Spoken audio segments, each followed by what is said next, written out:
Several housing policies are expected to be announced today as the finance minister tables the fall economic statement. Our Parliament Hill reporter Cormac Mac Sweeney is joining me live now from Ottawa with more on what we can expect in this fiscal update coming on later this afternoon. Cormac, good morning. Thanks for joining us. Good morning, Tammie. All right, we'll start with housing, as we mentioned, and affordability. We know the cost of living is at the center of this fall economic announcement that's going to be made later on today. What can we expect so far? What are you hearing? Yeah, well, thanks to strategic leaks from the government or government officials, we do have an idea of what the big ticket items will be. Of course, housing, affordability, and fiscal restraint will be the focuses for the government here. On housing, there's a $15 billion low-cost loan program that will help construction companies start to build new rental units that could build up to 30,000 new rentals across Canada. There's also $1 billion for affordable housing. There will also be a crackdown on short-term rentals like Airbnb, essentially to try and be a disincentive for people to rent for short-term rentals instead of having long-term tenants. In jurisdictions where Airbnbs are restricted, those people will not be able to claim their expenses on their federal income taxes, and that should create potentially around 10,000 new units across the country.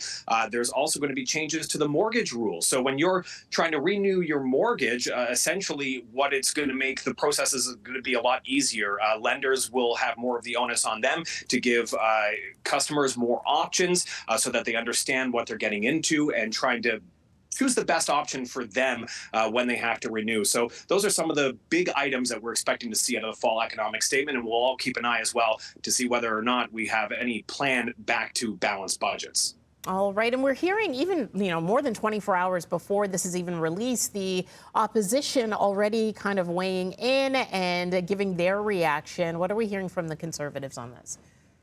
Yeah, thanks to the leaks, they at least had a bit of an idea of what's going to be in this fall economic statement. But before the public even gets to see the plan, the Conservative leader was out saying, this plan is not good for Canada. It's not good at all. He says that he doesn't think that there's going to be a proper plan back to balance, something that he does want to see. Pierre Poilievre saying that the housing strategy of the government right now, in his words, would create more bureaucracy and not build enough housing. And so he wants the government to adopt his plan, which is essentially saying tying federal funding to municipalities with the number of houses that they built. And that's something he's been campaigning on for some time.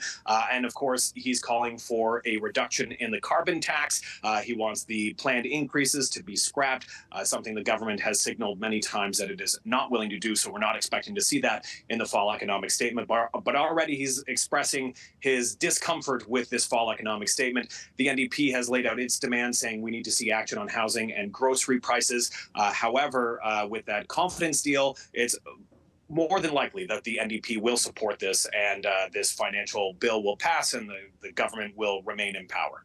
Well, the Conservatives way ahead in the polls, the Liberals down to, historic lows ever since Trudeau took over as leader. They're at their lowest point. And do you think that the fall economic statement that is released later on today will have an impact so far based on what we're hearing with these strategic leaks?